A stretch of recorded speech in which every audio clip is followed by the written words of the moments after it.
Something actually made me laugh. I think I needed to see that.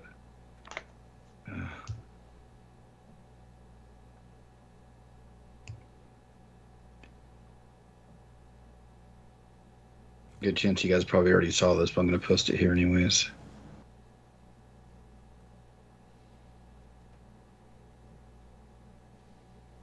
Actually, I'm posting in the Discord. Grogu's new armor.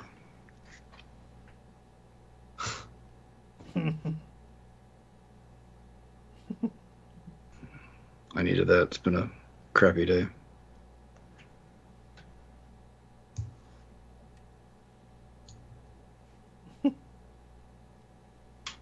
You want to talk about it? Yeah, I'll mention it here. It's not something I want to talk about on the show, though. It is streaming. Oh, we're already streaming? Oh, yeah. Oh. We were still talking, so I didn't know we were streaming. Usually you tell us that you were streaming. I know. And then it just gets dead quiet. I said it. I didn't say it loud enough. Apologies.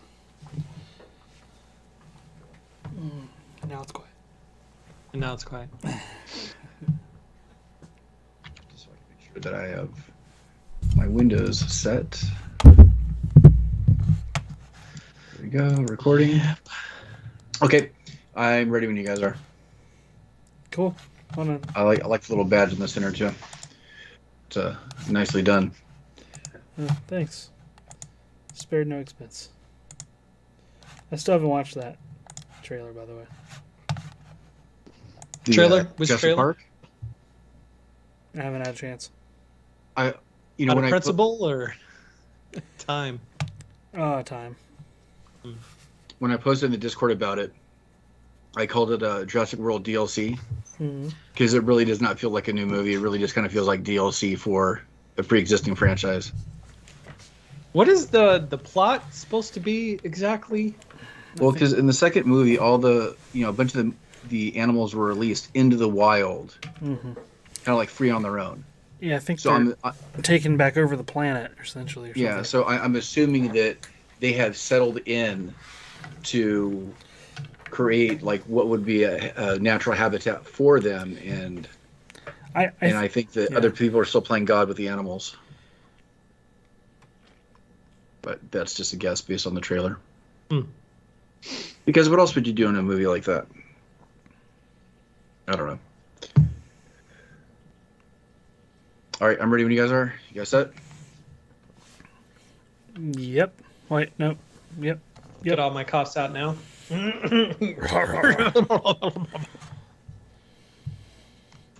I'm ready. Do not disturb is activated. Yep. My hands are off the desk, so I don't bump the microphone. Sounds good. All right.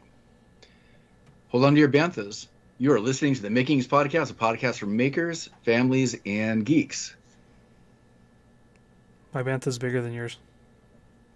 That's what she said.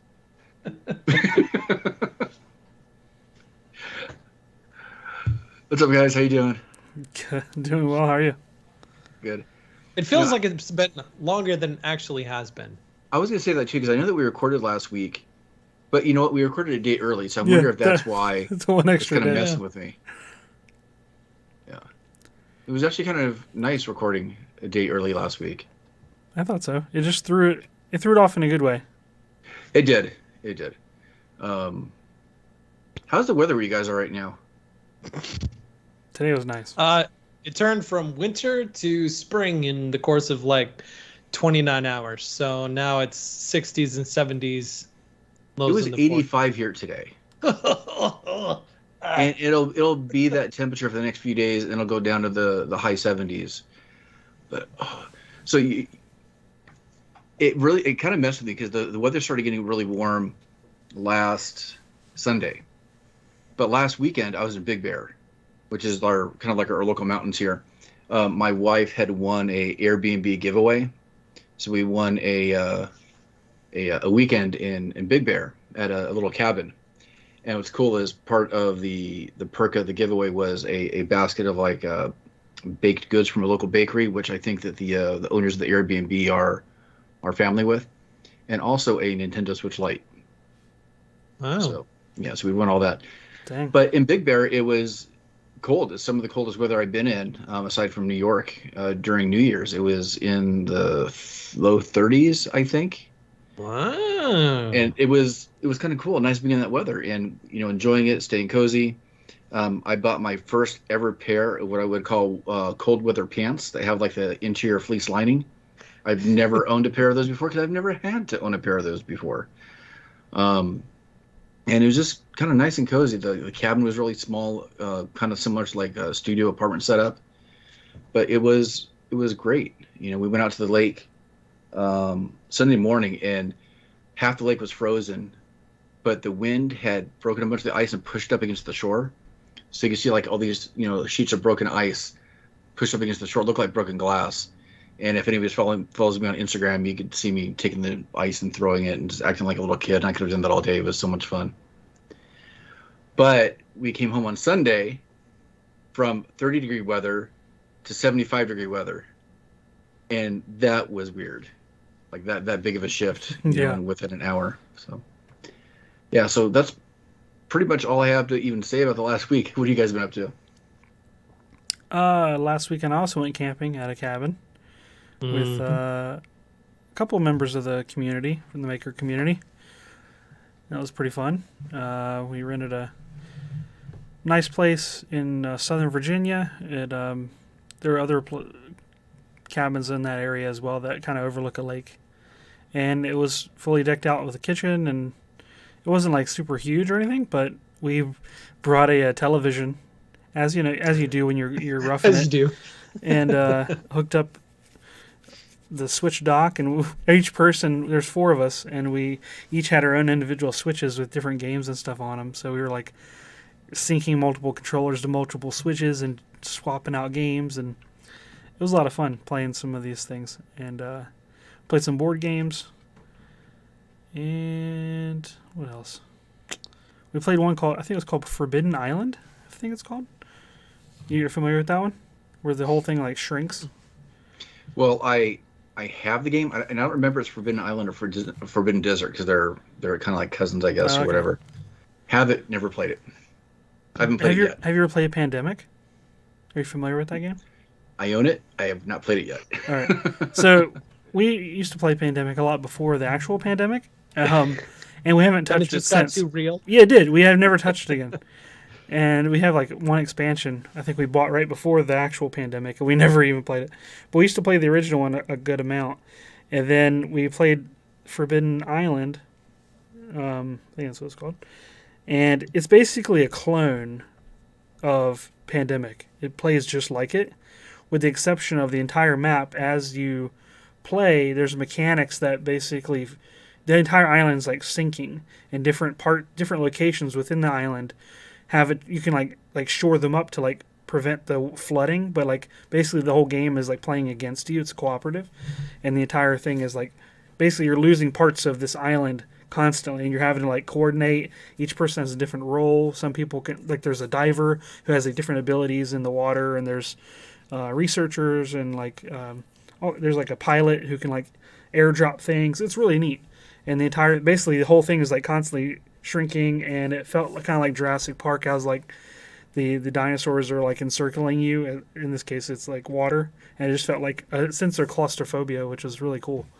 Highly recommend that game. It's a lot of fun. And we ended up playing a fairly old Switch game, which I had never played, called Heave Ho. You guys familiar with this? It's a couch kind of local multiplayer game. It has some online too, but if you have 4 controllers, or at least split them apart into smaller controllers, as long as you have the little slide-in piece, because you have to use the L and R buttons a lot. So if you don't use that, your hands are cramping up. Super fun. You're basically like throwing each other. You're like, remember that old game where you have like what's it called, like bucket of monkeys or barrel of monkeys, where you interlock the arms? It's basically barrel of monkeys in a way, but it's in the game, and you basically all spawn at one spot, and there's a a destination within the map, and there's like obstacles that like there's some vines and there's other things that basically you grab the other person's arm and you can like extend them out, and you kind of link arms and kind of you can reach further and further, and then you start swinging and like throwing each other. It's hilarious. Like the effects are like when someone dies, like as soon as you die, you respawn. There's no limited amount of lives, but when you die, there's this like blood splatter, but it's all colorful, so it's not super gory. It's just like purples and oranges and stuff, and it just kind of shoots out the side of the screen, and it sprays on the environment and also the other characters. And so as you're playing, there's like labels on your hands to indicate left and right because it's easy to mix up which hands are which because you're controlling them independently with the L and R buttons. And so you also can't tell who's who if the spray is on you. So the other button you have as a function is you can fart. And you can actually aim it directionally and like launch each other with farts. But it also has a other benefit where it'll actually clean the splatter off of you so you can like tell who you are or what hands you're using. It's a lot of fun, and there's a lot of zany moments in it. So I highly recommend. It's $10 on Steam or on Switch store. Highly recommend it. You're gonna love it. I'm looking at it right now. It's fantastic. I'm going to turn that into an esport. You should. The second you said that farting is a game mechanic, I was like, my wife is gonna love that game. It's that's like the entire mantra of my family. I'll bring it. I'll bring it to Workbench Con. We'll play it. Okay. Yeah. That sounds like a good idea. What do you guys been up to besides camping? How about you, Donovan? I'm the only one that I guess hasn't been camping. I went through a dry spell of video editing for John and Jess because they both were having sickness and health issues, and so I've been working during the days, but then editing came back with a vengeance, and so I have been working and editing and getting ready for Workbench Con, which we are 14 days away from Workbench Con, and I am not ready. I may or may not be freaking the fork out right now. Because like everything's gonna get done, but like as so often happens, I'm like super eager to get everything done and taken care of and all planned out and everything way before the actual event, and then it never happens. And so like 2 weeks before the event, I'm like hyperventilating. If I think about it too fast, I get easily distracted by little toys, and so I'm like, I just need to get it done. And so Wes and I have been working together to get this ARG done for Workbench Con. Once that is done and finalized, I will be able to breathe easy and just be excited to see you guys and to experience everything in Atlanta in 14 days. Oh, yeah. I'm nervously terrified and excited and terrified and all the things all at once.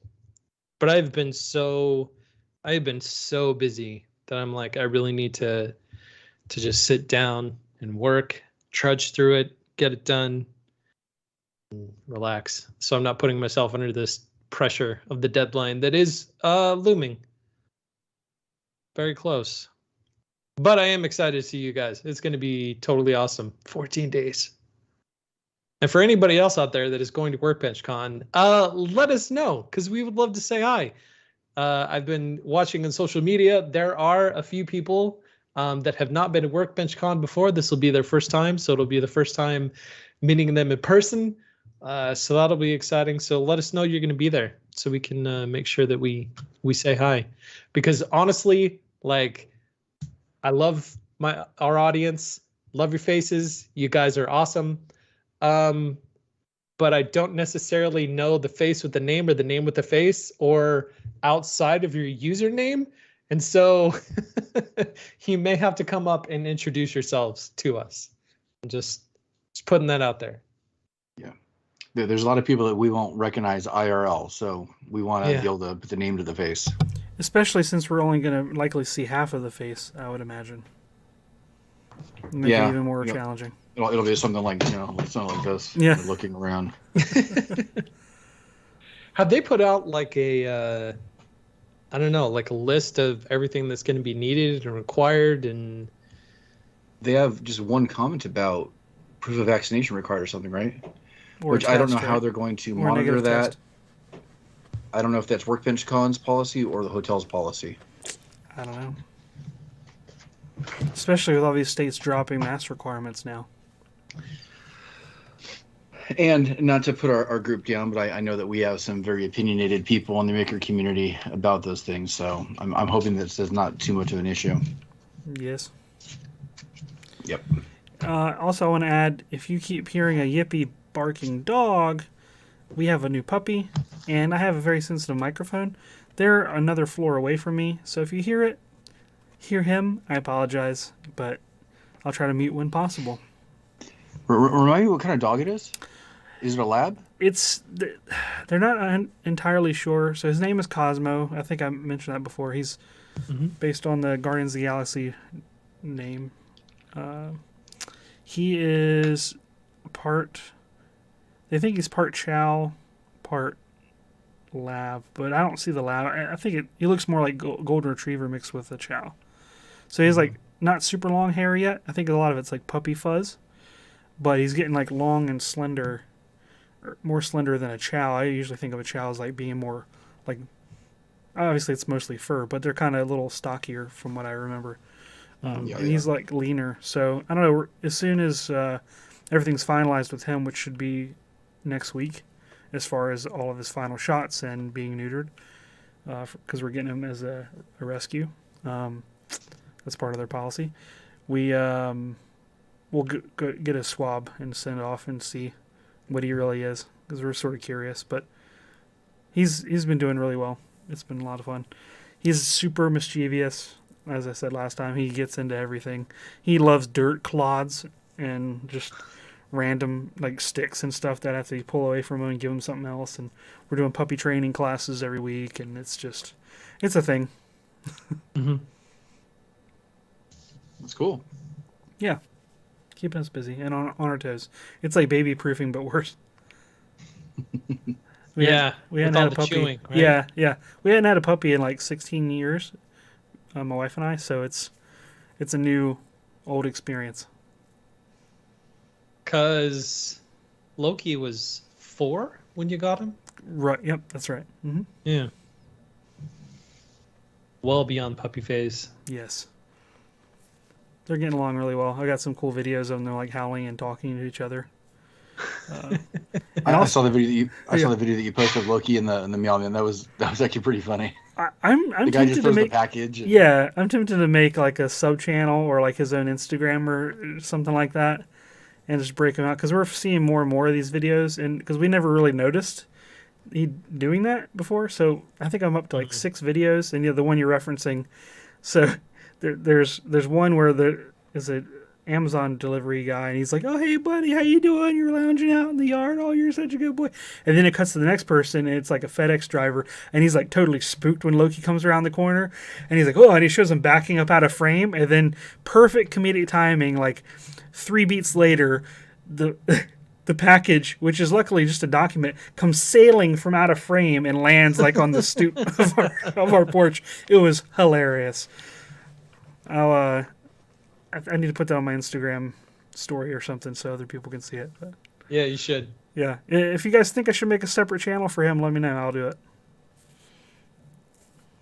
It'd be kind of funny maybe to integrate part of that video when like you're waiting for a part and like, oh, here it is. Adafruit delivery, yeah. Yeah. Oh, it doesn't work, man. Thanks a lot. Amazon drivers don't scare, but FedEx does. Right. Or whoever it was, or Right. UPS. Well, gentlemen, we finally reached the end of the Boba Fett series, and we said we were going to talk about it to kind of wrap up the show. Although I think it happened a little bit quicker than we were initially anticipating, because that was only 7 episodes, right? That's right. Yep. Kind of a odd number to end on for a show. It's like they weren't quite sure if they had enough material to fill in like 13 episodes or 10 or 12 or any other thing. I am so curious to see the behind the scenes of this because I think I know what happened, but I don't know. But I would love to see what actually happened for this whole production span of this show because it's been. What are you thinking about that happened? There's something that was going one direction, they decided it wasn't working, or well, we kind of talked about this last time about the fact that the first 4 episodes, like there's a flow to them, not great. We kind of riffed on it a little bit, got a lot of backlash for it. That's okay. I was actually kind of surprised. People came to the support of Boba Fett. Bring it on. No. Wow. But then episode 5, it just a complete shift. It was an about face. Like cinematically, like everything, just a complete shift. And so one of the things my wife and I talked about was like, well, what feels like what happened was either the first 4 episodes they realized this is not working, and then just pulled back the brakes super hard, switched gears, brought in Mando, and like went from there. Or what is kind of my working theory at the moment is that episode 5 was actually supposed to be like the beginning of Mando season 3. Mm-hmm. Because it feels so unlike everything that came before it.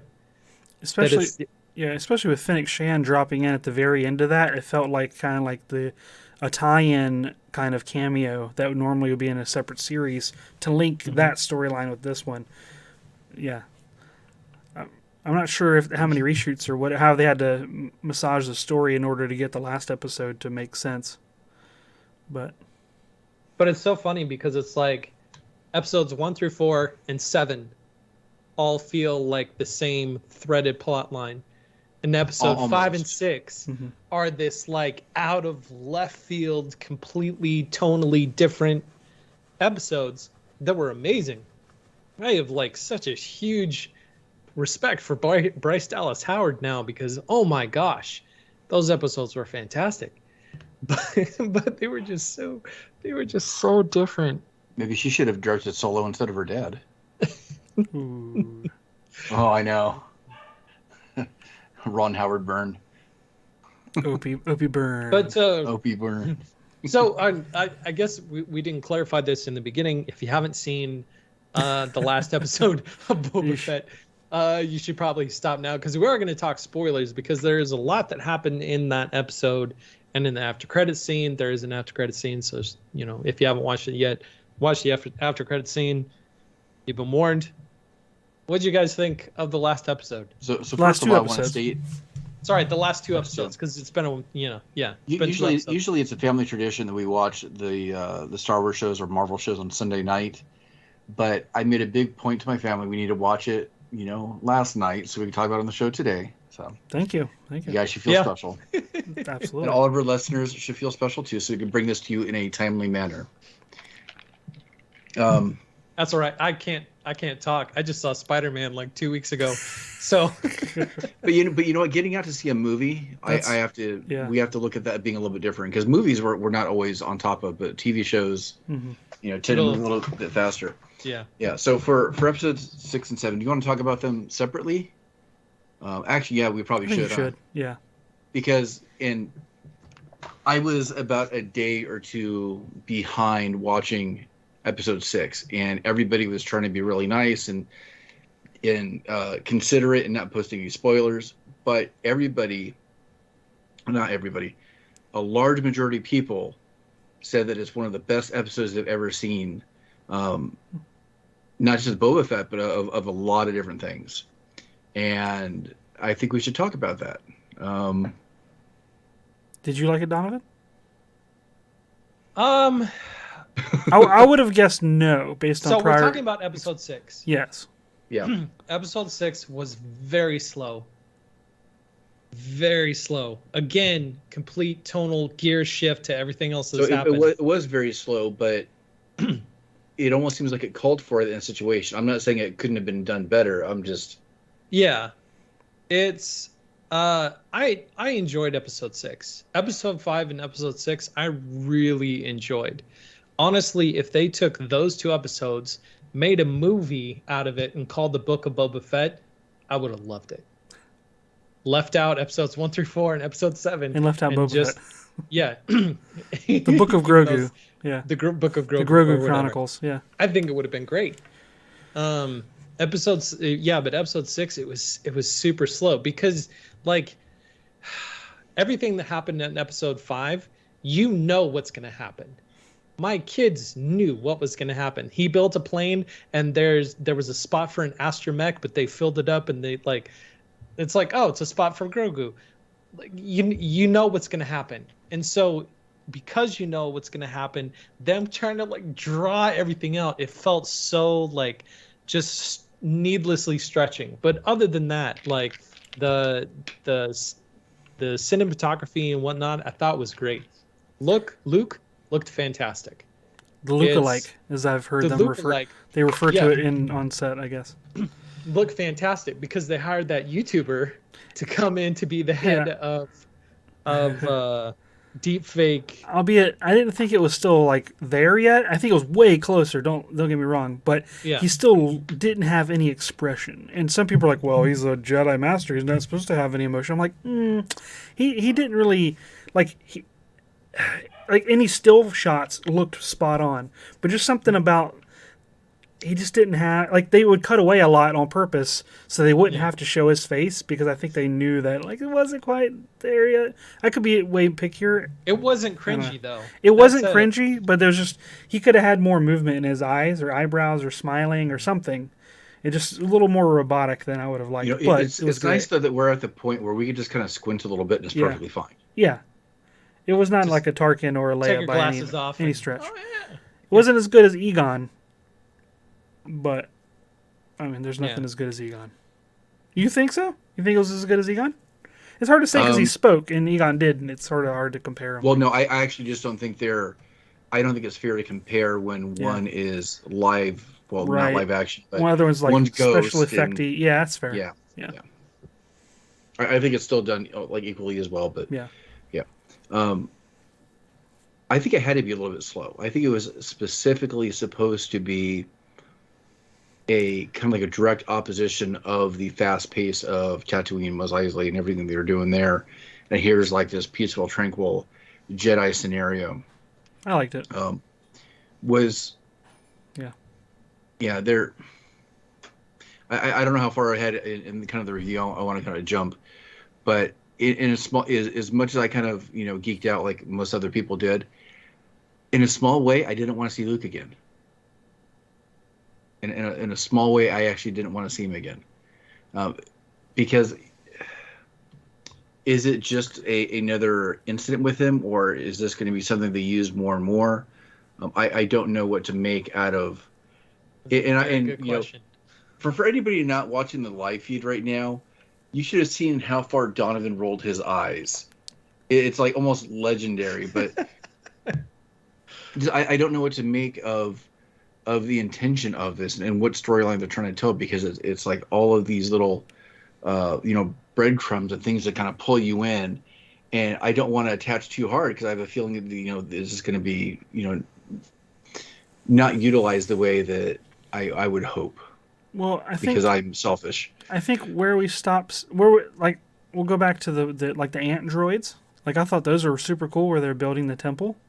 Yeah, I thought that was and fun. Like that whole sequence, or like they build him a little bench. It was like little Mr. Miyagi to me, like in a way, like where they're like sort of being kind of puzzly and like kind of solving, like telling them what to do without saying anything. I thought that was really cool, and it was neat to see the temple being built because we saw the temple like burning down in the other sequels, the most recent. That shall ones. not be named, or yeah.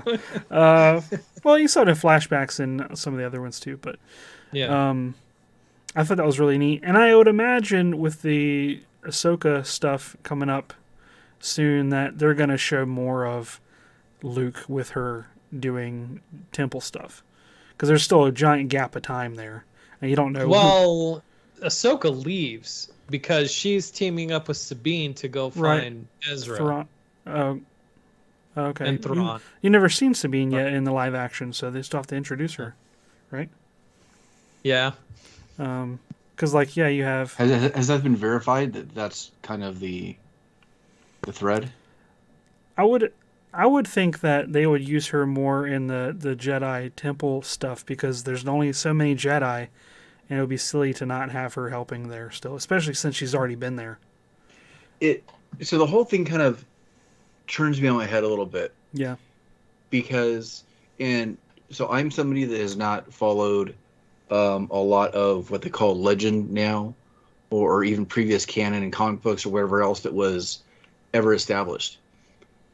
But at the point of Return of the Jedi and right after that, at least I was made to feel that Luke was the last one, in a sense, at that one point in time.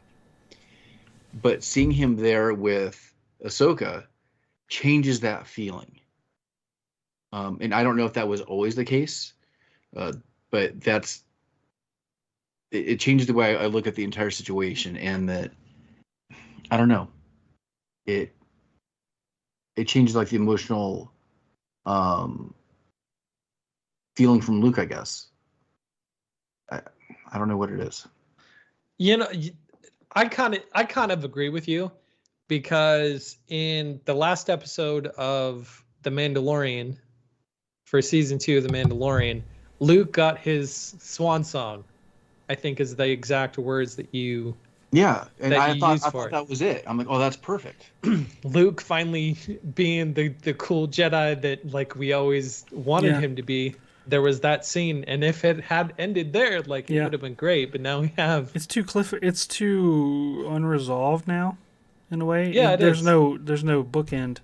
Even though it's not the end, it's sort of, like what you're saying, the swan song feel. Now it seems like it's sort of in limbo, and like it's like half told now, in a way. Because it's going to be so tempting for Disney and Luke, well, probably Disney, to tell the story of Luke. We're going to see a Luke series. Think about it this way: of getting the Jedi Temple going and the other Jedi. How many minutes was his face really on screen? Probably not that many. There's no way that they're going to go through the trouble of even hiring on that other guy. Like 20, 30 shots just for that. I know. Yeah, they're basically I think they're just testing the tech and like refining it, and they're going to totally... When you have a toy, you keep playing with it. Yeah, they're going to jump right in it. Do you think it was out of character or in character for Luke to present an ultimatum, which in the past we've been told is a Sith mechanic, to have an ultimatum? I'm glad you brought that up. I hadn't even thought about it, but the situation did feel weird and oddly forced, of having to make a choice like that. Yes. That wasn't intentional, but okay. Yeah. Watching this series with my wife and my kids, my wife kept having to nudge me and just be like, don't think about it. Just don't think about it. Because I'm like thinking about especially with episode 7. Everything that happened in episode 7, I'm like, just shut up and enjoy. Just watch it. Stop thinking about it, because there is something I really liked though, and I don't know if this is me projecting or if this is more of their intention. Although I think it probably should have been heightened a little bit more. Is we finally get to see Grogu's kind of place in the bigger scheme of things, in terms of him being at the temple when the temple was attacked after Order 66. Mm-hmm. And that maybe this is a form of like PTSD that he has. Mm-hmm. I like that. Because they were attacked by Jedi, and he is being trained to be, well, actually tracked by clone troopers. Right, and they were defending him, Yeah. So either way, there's something that is preventing him or distracting him from going further in his training. And they kind of hint at it, and he says a little bit about it, like his heart not being in it. Mm-hmm. I think there could have been a little bit more of a push. Yeah. Because this might be the last time we see this interaction. So might as well wrap that up better before he sent him back with the Mandalorian. I know. Here's my prediction. Wes is shaking his head. I think they're going to totally dive into that in the Kenobi series, and like have Grogu and Kenobi linked somehow. That's my thought. Like they have to have a thread to connect Kenobi with other things. They can't have it standalone. Like having interconnected threads, that's just the Star Wars way, as much as we may or may not like that. and they're gonna. I mean, unless they do the time travel stuff, but I think we're gonna see that newborn-y kind of Grogu that we sort of got for a split second, where he's like, oh, like his eyes are even bigger than they currently are, and I think we're gonna see like his origin story. Maybe, I don't know. I kind of hope to, because I'm wondering where he came from. Like, is he a clone of DNA that they got from Yoda? Somebody? I mean, yeah, I would like to know. The universe is full of clones. They are, and I don't know. It's interesting. So, or I could do the Star Wars thing where it's Yoda and Yaddle. Yeah. Yaddle? Yaddle. Yaddle's baby. Yoda and Yaddle's baby. I can't see that. So, additional I don't wanna question see that. related to, but not directly about Grogu. Yeah. Who do you think is going to finally train Mando to use the Darksaber? Ahsoka or Luke? Or somebody else? I don't think he's gonna. You don't think he's going to hold on to it? No. Somebody else end up with it? Yeah. Because presumably they're gonna. So Bo-Katan. We work into the final episode. I think we're kind of at now, right? This is where we're like pulling into like 7 different other properties to try and explain like what we think. So Well, Bo-Katan. I She's think been I've introduced. wanted this intersection for a long time, though. Yeah. I think she has to end up with it. Why is that? I don't understand why. Because she's the leader of the Mandalorians. Yeah, she's supposed to be like. Yeah, but isn't that pre all this stuff? Yes. Did you watch Rebels and Clone Wars? Nope. Okay, so like how much did you no. This is a perfect litmus test because I have this conversation with you guys about Marvel properties and how like you have to see 23 films to understand the impact. I'm not like, 100% caught up on them. No. How much did you understand about the significance of the Darksaber or why he had it or anything? Like, does any of that make sense to you? Watching Mandalorian and the Book of Boba Fett? Are you talking about how Moff Gideon got it? Well, Moff Gideon, why and how Mando has it now? Why he can't just give it to? Well, no. Right. Like, they explain that in the show. Yeah. Okay. I don't think that's complicated. But from what I was saying is, you guys are both saying that Bo-Katan would end up with it. But see, I thought that was like all old stuff from Rebels. I thought that she wanted to get it from Moff Gideon, so she was pissed that he pulled that stuff in order to kind of get it over to Mando, so she was unable to get it at the end of the second season. So that was his way of getting at her, in a way, like using technicality that Mando didn't understand. The technicality. I mean, presumably he's got to go to Mandalore and swim in the caves in order to get his honor back, right? So I think that's where they're jetting off to. I just want to see the damn mythosaur they always talk about. Right? That would be sweet. Speaking of riding huge creatures. Oh my gosh. Should we go ahead and transition? Well, let's go and All transition. right, let's talk about episode 7. Let's talk about episode 7. What did you guys think of episode 7? It was a weird amalgamation of... You know what? We've talked about this before, and it's been a while, but we talked about Fast and Furious at one point where, it kind of seems like, I finally understand it. This is some directors who had some big Tonka trucks, Robert Rodriguez, and put them all together and played with them in the backyard. Action and figures. It and became They're playing Fast with and action Furious. figures. Yep. Right. Mm-hmm.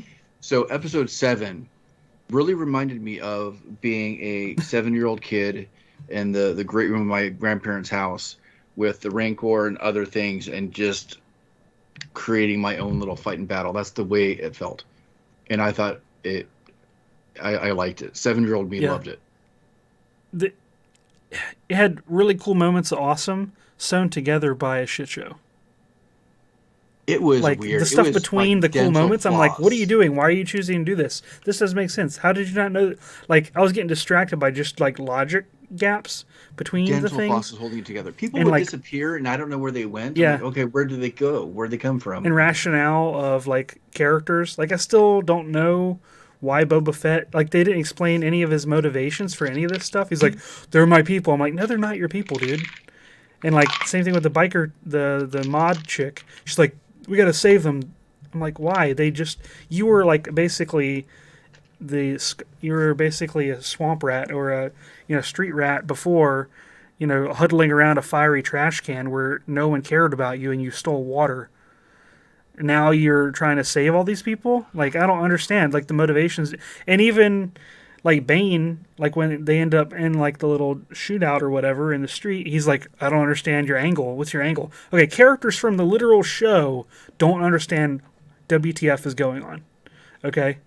And it's just, like, they didn't know what to do with Boba Fett. That's why they ended up not having him for almost in 2 entire episodes, because they didn't know what to do. They sort of wrote him into a corner.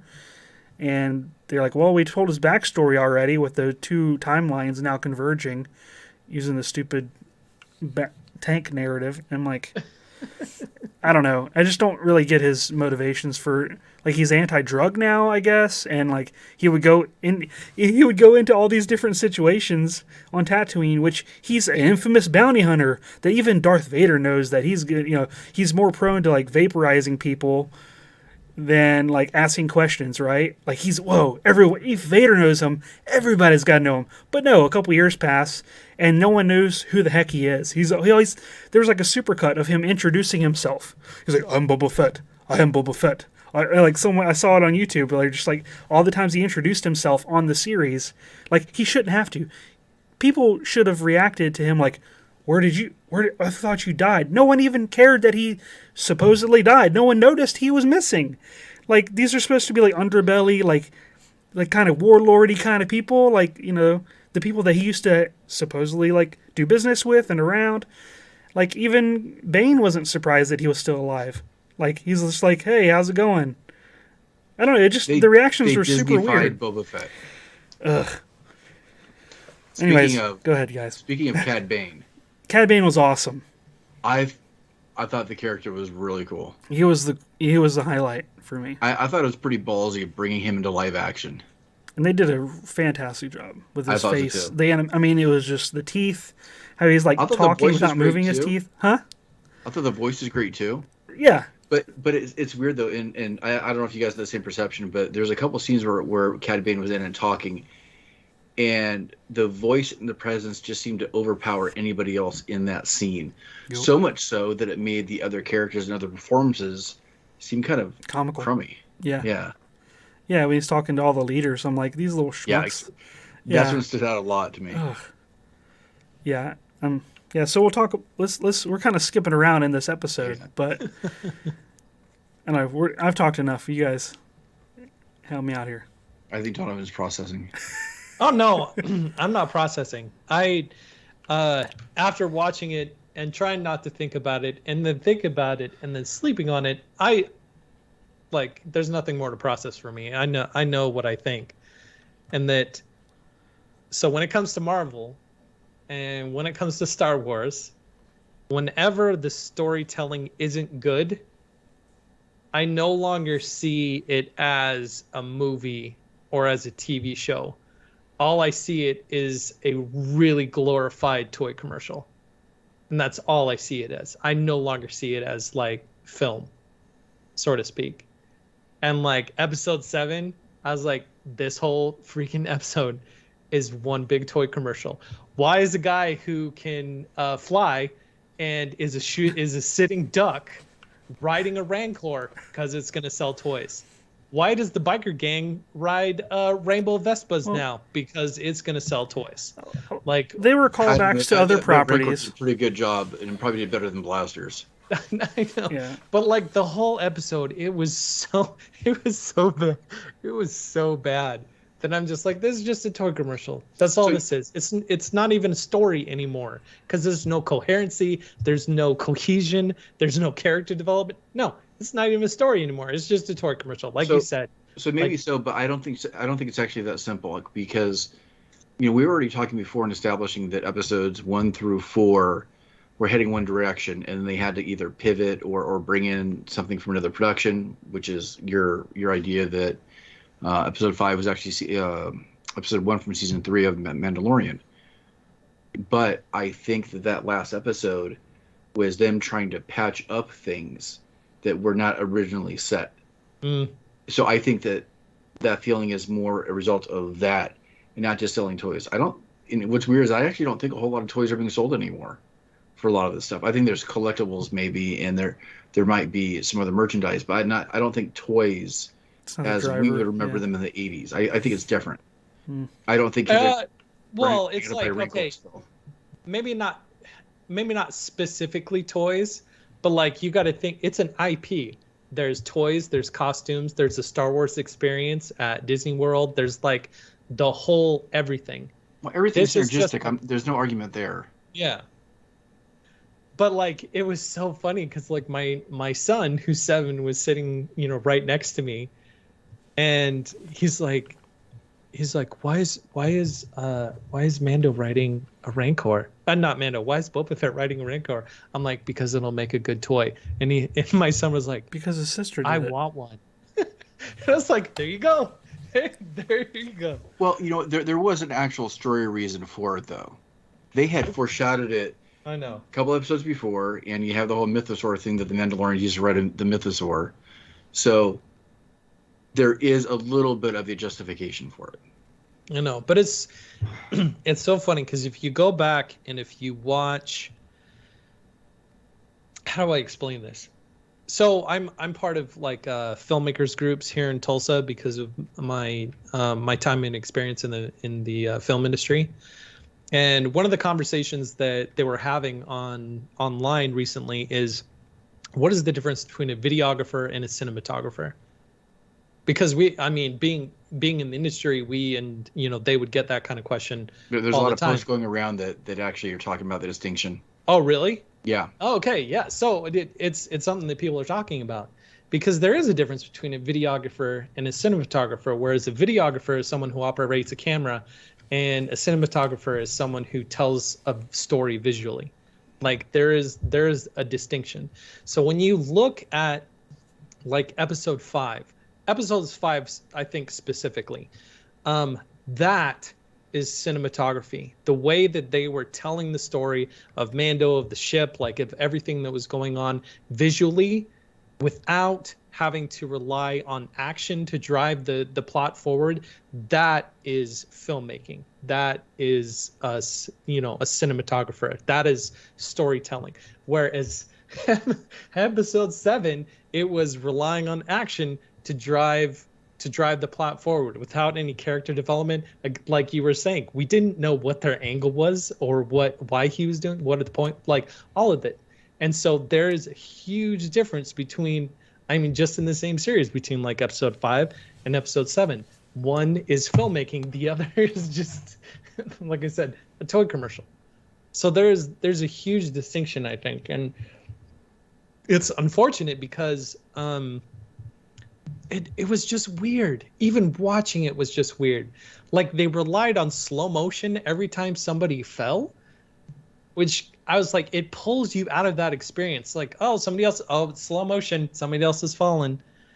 And can we talk about how Fennec Shan just totally annihilated the entire... Well, finally, she's an assassin like she's meant to be. I know. I was like, wow, that scene is hardcore. A little bit violent when you have It was super hilarious. Like when his little fat feet, Muppet feet were hanging there. I'm like, that's cool. Yeah. That is cool. But I was just like, I couldn't think about it too much because I'm like, wow, Fennec Shan is so awesome. If she could do this the whole time, why didn't she do it 4 episodes ago? Because then it would have ended 4 episodes ago. I know. She had to get her power up. But like you said, there's these small moments of awesomeness where you're like, oh, okay, wow, that was cool. Or like when she goes and saves the biker gang, and they she like shoots everybody off the roof, and then she flips off the roof and lands on the speeder that's right beside them. In front of, how did they not see her park that speeder right in front of them and then crawl up? But you just can't think about it. Yeah, you can't. And then Amy shows up with her little droid rickshaw, exactly. And like I'm like, oh, come on, not right now, don't do this. And then she takes cover behind a table from a Rancor, like what? Okay, with the emissary or whatever the guy's name was, the tailhead dude or whatever. Yeah, like Twilight guy. Yeah. Who I guess when someone calls one of them a tailhead, is that like a racial slur? I think it is, right? Yeah. And so I had a question about. I was thinking. I watched it a second time with Nicole and Turi and some friends of theirs, and I had them predict what they thought was going to happen before they watched the show, and it was funny to see things like either evolve or not evolve or come to fruition. But I noticed that all of the non-human creatures were the ones that were like turning on. They were like the citizens that would turn on Boba Fett's crew, right? Like all the different races that are non-human. So was there not a human, like leader that he talked to that was supposed to be like part of this truce? Were they were all aliens? I can't remember that one scene where he had all the families. There was no human. Mm-mm. He's the human leader. Is that how that I'm supposed to interpret that? So like all the ones that turned were non-human, and all the people that he ended up saving that he calls his people, he's being like racist by saying that he just wanted to save his people as in humans. No? Because like that's all that was left after everyone was assassinated. Like the power vacuum that was created by her murdering the leaders of all of them.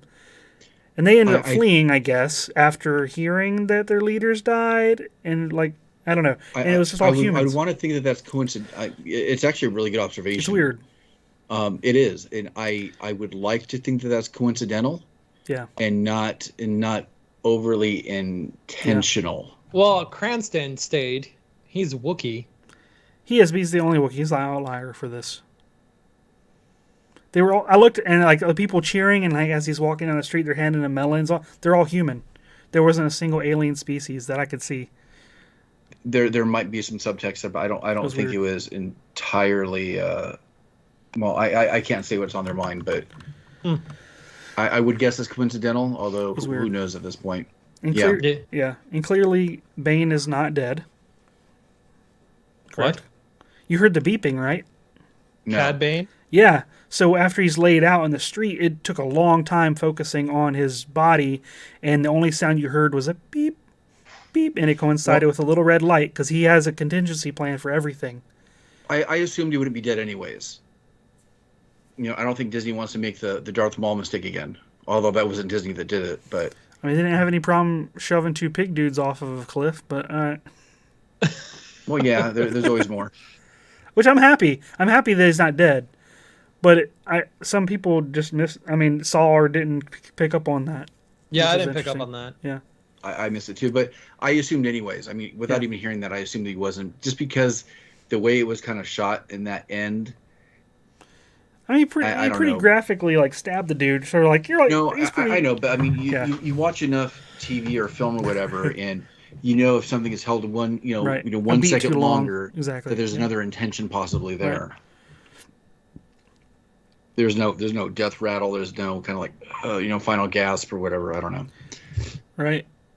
And when we posted the whole after credit scene about Cobb Vanth being in the Bantha tank with the mod guy there, your whole picture of RoboCop, I was like, that is totally what they're going to do. It's RoboCop, bro. Because he's like, you should have had your armor. Well, that just sets up that he's going to be RoboCop now. I was trying to figure out why.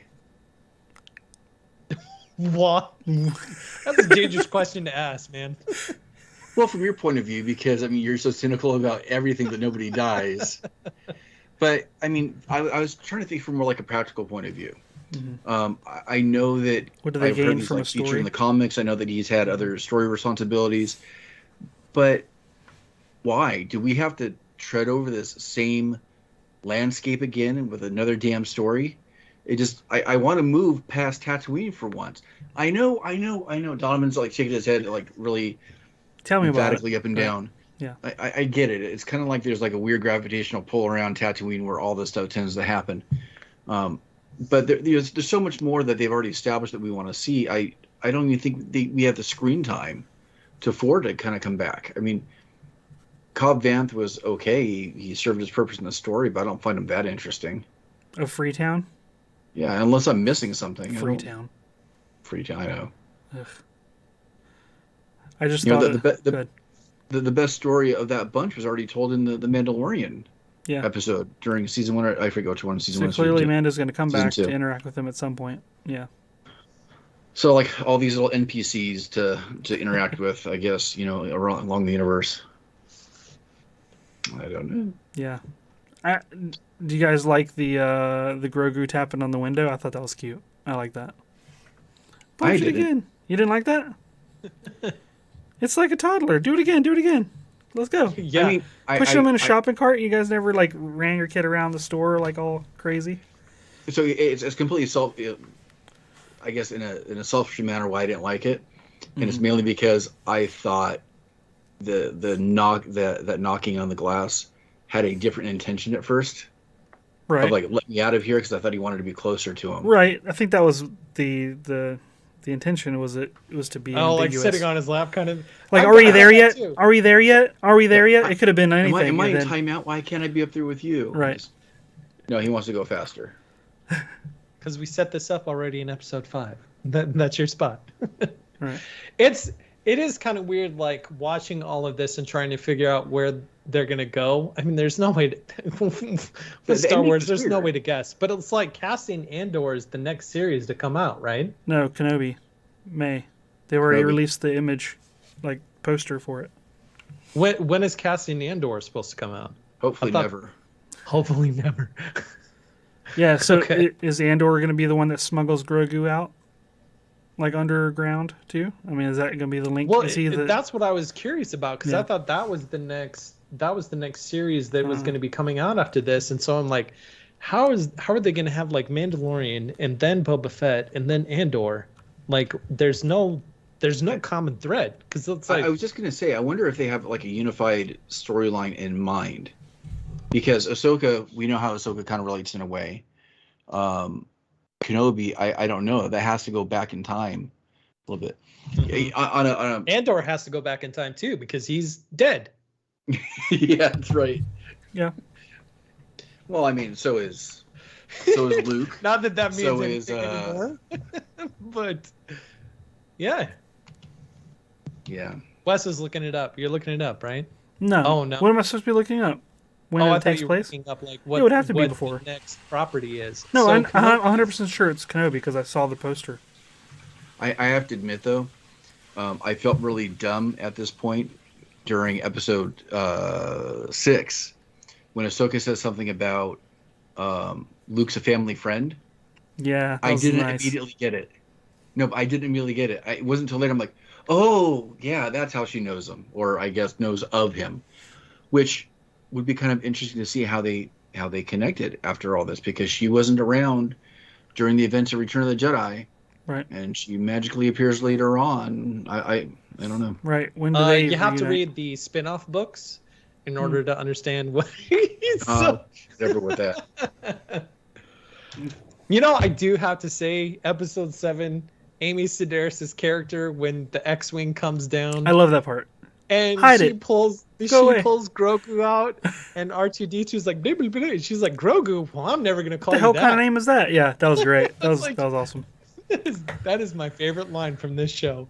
I'm never gonna call you that. That's a terrible That name. That was exactly the same response I had Mm-hmm. when I heard his name, which is why they put it in there. But it was funny that they put it in there. That was cool. Someone should cut in. What about Yoda? So is Mando's ship not capable of light speed jumps because there's no droid?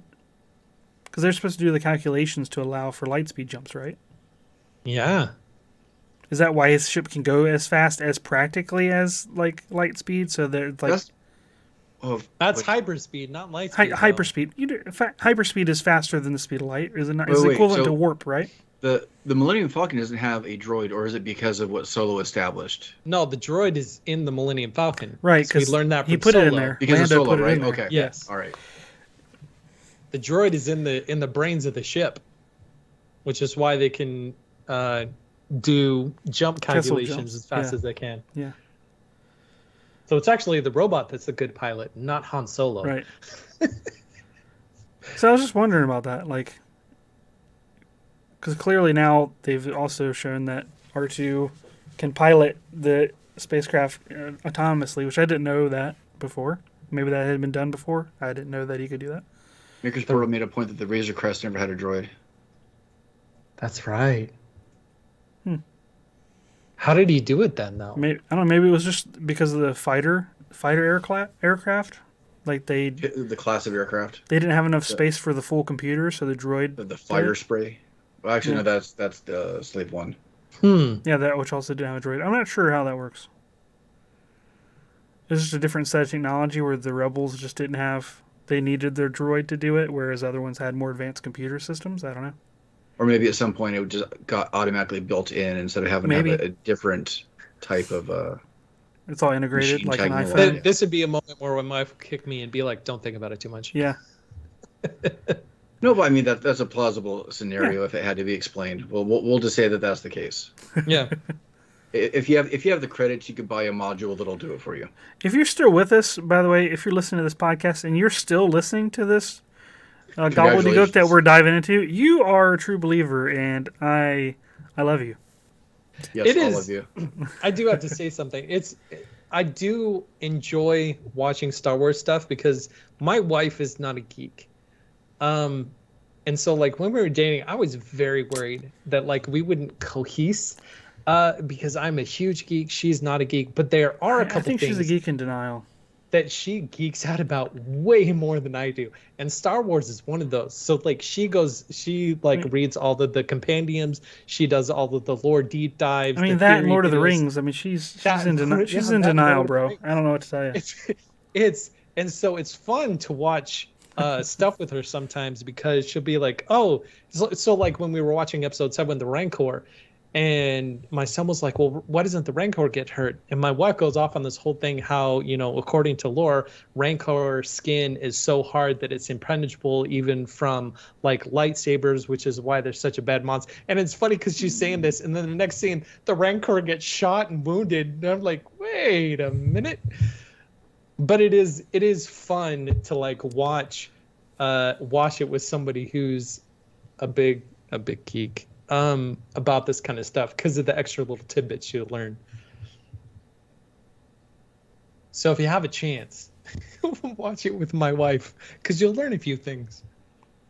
That could be interesting, like Twitch live stream episode one of these days. I didn't hear anything you just said. Oh, I said we should do a wives episode one of these days. Okay. Have you guys? It's Did been a you while. guys ever do a wives episode? We did one of them. once, Once. and we haven't done it again. All right, I'm putting it out there. If you want to pick up what I'm putting down, we can make it happen.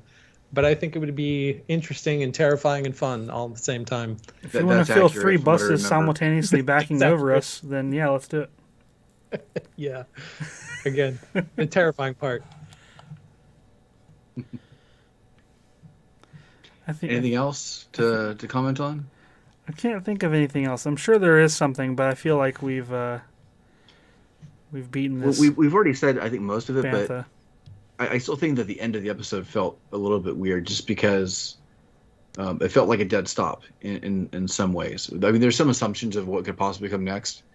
In that end credit scene, I don't think did a whole lot to whet an appetite for something that's coming. It's I don't know, it felt kind of. And the whole conversation of, this isn't us. I'm like, if not us, then who? Right. That didn't whet your appetite for Yeah. the next season. Oh my gosh. Remind me, what are you talking about?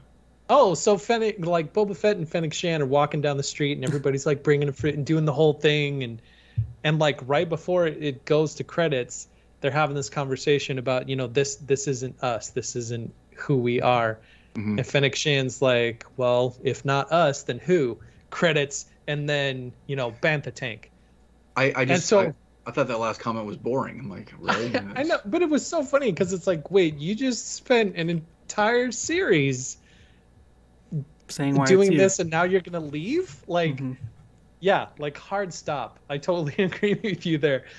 But it didn't appetite. Like I would probably not watch a season. Well, I probably would watch a season 2 of Boba Fett, Yes, but you not would. because I wanted to, but because I felt like I needed to talk to you guys about it. Yeah, I don't know. I'll love it. I'm still glad we have it. Let's just say that. I'm still glad we have it to watch. if Disney didn't buy it, it could just still be sitting idle for another 10 years with Lucas like never doing anything with it. All right, so I'm much more happy that we're able to celebrate new content with our kids than not having I kind of want to be grumpy old guy about it, but I can't, just because I still do like Star Wars, and I guess more content is more content. Yeah. And I think I'm just kind of searching for the next good content. Yeah, there was a comment on one of the threads. I don't remember it verbatim, but basically he says like, while he's watching Star Wars, he has his 7-year-old self constantly conflicting with his grumpy old man self. And which one do you want to like rule, and which one do you want to let pass at any given point? So speaking of that, I was watching it with my family, and I had my son sitting next to me, and the whole Rancor scene was happening, and we were like, okay, he has to eat somebody. He has to eat somebody. And when he finally ate somebody, my son and I went, cheer, like, yeah, it was like the best moment of the episode, just because we were waiting for that one moment. So, better with family and friends, I guess. Mm-hmm. Even if it's a throwaway crap episode, he's going to remember that. Yeah, it was fun. Did I tell you guys that I watched Matrix Resurrections? No. I still have not seen it. Oh, I did. I was super confused for like most of the entire movie. It was enjoyable to watch, but I was super confused because I have not seen 2 and 3 and like all of the other stuff. And so all of the like the throwbacks and the nods and references and all that kind of stuff. You didn't watch any of those? That was a strange decision. Oh, man. I was like, I have no idea what's going on. And I realized, I was like, oh, this must be the experience of someone watching anything Marvel or anything Star Wars that is recent. I don't know. I think it's worse. It's like, oh, well, that was enjoyable. I don't understand any of it, but it was a good time. I watched Captain America: First Avenger and Endgame. I don't know what the hell is going on. I know, right? It was fun. Who is this talking record? Going from Matrix to Matrix, whatever. What the heck is the title? Matrix 4. I'll just call it Matrix 4.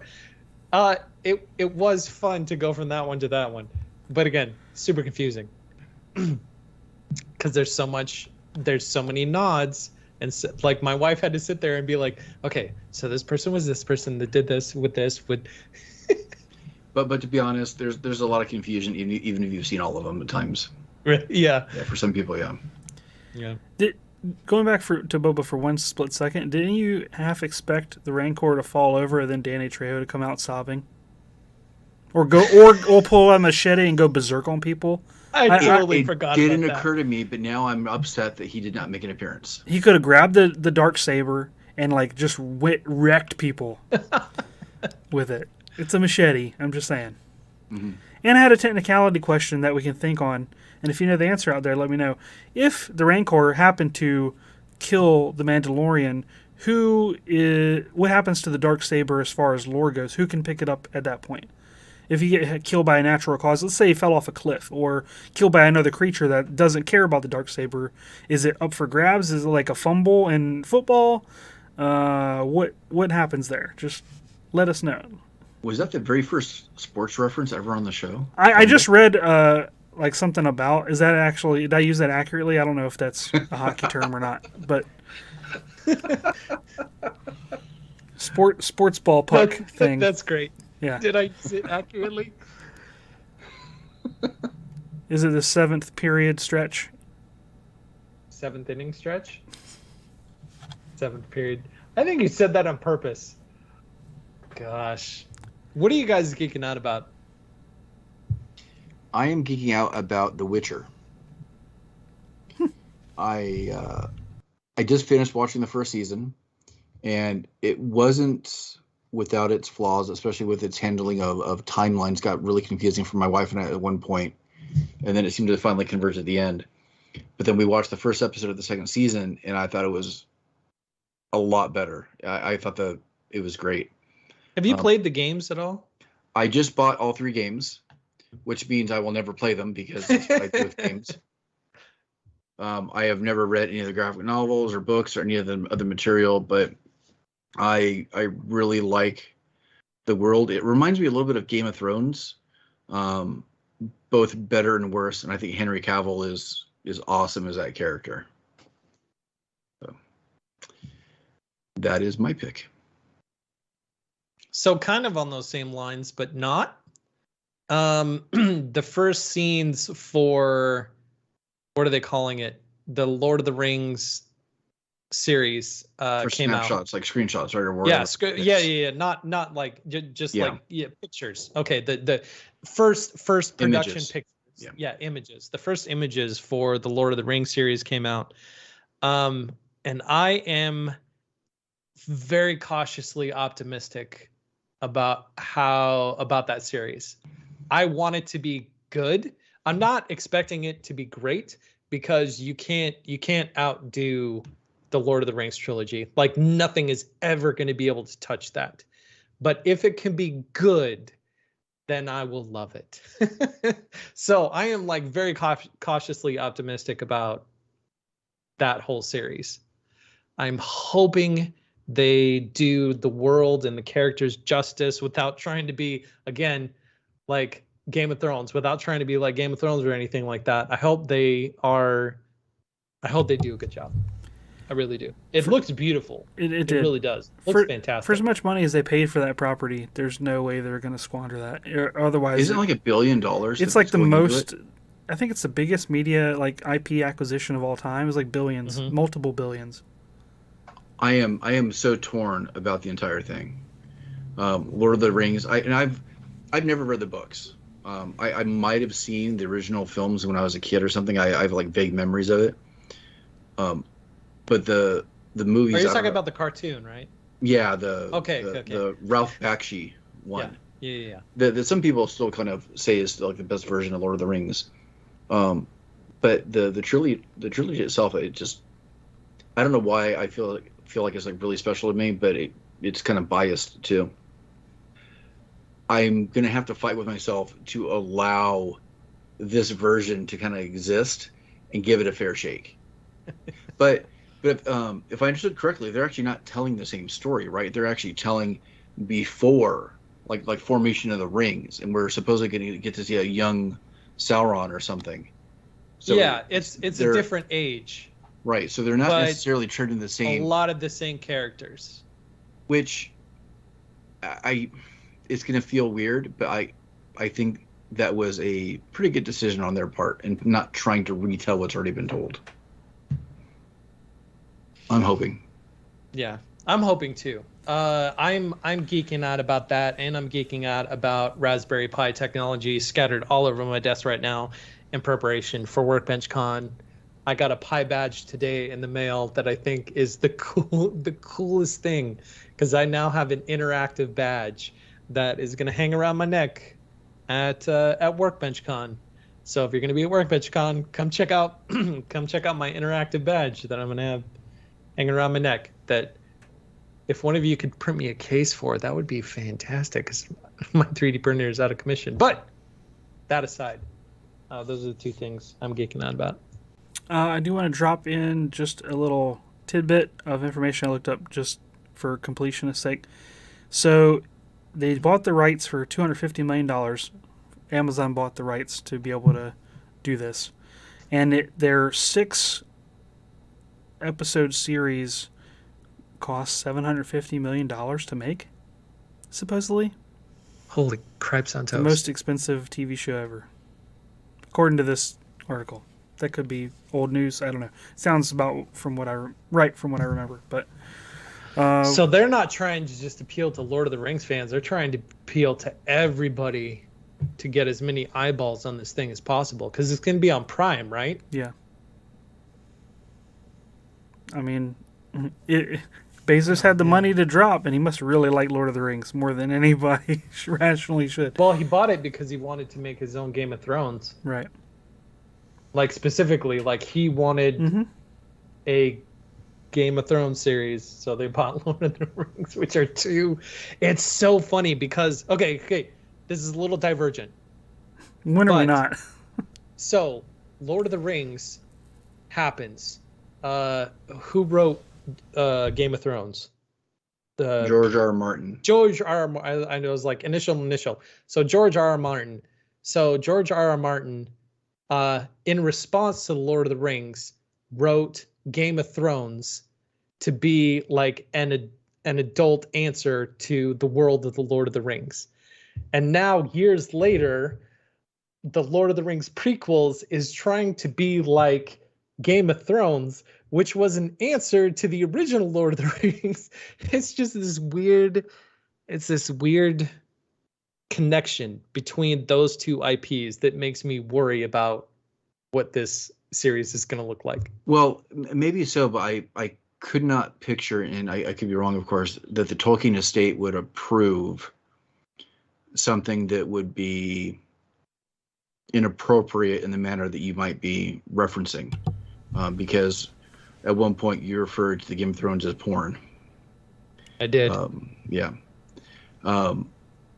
Which might be a discussion for another time, but I would like to think that the estate itself would actually have some very stringent guidelines of what could and could not be done with the franchise and storylines and certain imagery. So I hope so. Yeah. I'd love for my kids to be able to watch it. Yeah, me too. What am I geeking out about? I would say the Mario Kart news is cool. So they're releasing a whole bunch of DLC for Mario Kart 8 Deluxe on the Switch. Yes, it's an old game. They're still making money hand over fist on that old game that they've wrung as much money out as they possibly could, you would think, but apparently not. So if you're willing to shell out a little bit more money, which is really reasonable, you're going to get a lot more content over the next couple years, I guess, for Mario Kart. So we wait for the next Mario Kart to happen. So I'm happy with that. It's something. It's not Breath of the Wild. It's not anything like that, but I'm okay with it. It's not something I was like hoping for. I wasn't expecting them to come out with that, but that's a lot of tracks that they're releasing. So from the Nintendo Direct, if you're not sure what I'm referring to, go check out the news reports for that. Yeah. We also like to thank our patrons over at patreon.com/makinggeeks for helping us keep the show going with their contributions each and every time we release an episode. There's going to be a fair number of them at WorkbenchCon, from what I understand, so we definitely need to get a photo or some hangout time with them. If you're not sure you're going to go and you kind of want to, do it. Well, I think it'll be fun. Especially our top patrons. Hopefully we'll see some of them there. I don't know. Jordan Rempel, Square Splinter, Clinton. You guys are great. Thanks for your support. And you could also find out more about the show and message the show directly on our website, makinggeeks.com. On the contact page, if you have a suggestion for a topic or something you'd like to chime in or tell us how much you disagree with our review of Boba Fett, you can. And you can also listen to all of our past episodes right on the homepage of our site at makinggeeks.com. Don't forget about the shop where we have some merchandise for you to wear proudly. And if you have some of those strong opinions and want to come in defense of Boba Fett, you can message us individually if you want to. Sean, you can send him your rebuttals to Geeks Builders. Wes, you can send him your comments to Geek Smithing. And if you have anything for me, you can send it to Once Upon a Workbench. You can find new episodes of the show every Saturday morning on your favorite podcast player of choice. I'd like to thank everybody for hanging out on the live chat. It always makes it a lot more fun seeing the comments and real-time replies to what we're saying on the show. So we appreciate all of you tuning in. And you can also do that every Thursday night, roughly around 6:30.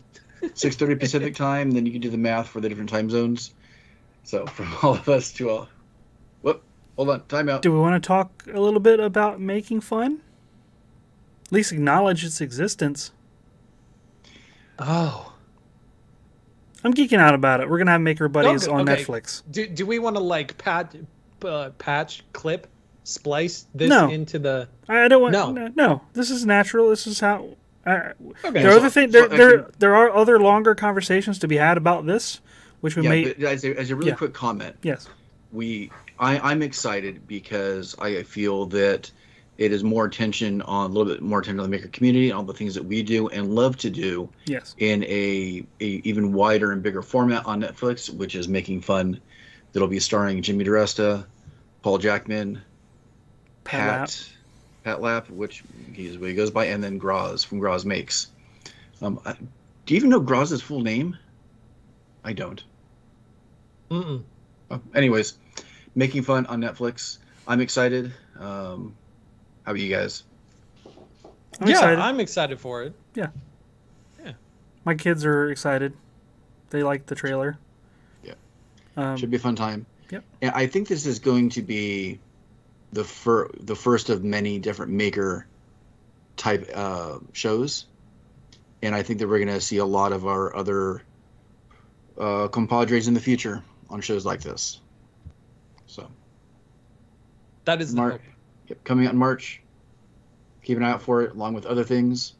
There's another announcement too recently too. This Old House is doing a maker, quote unquote maker centric series that's already featuring Laura Kampf, Jimmy DiResta, and other people I don't remember off the top of my head. So you keep an eye out for that as well.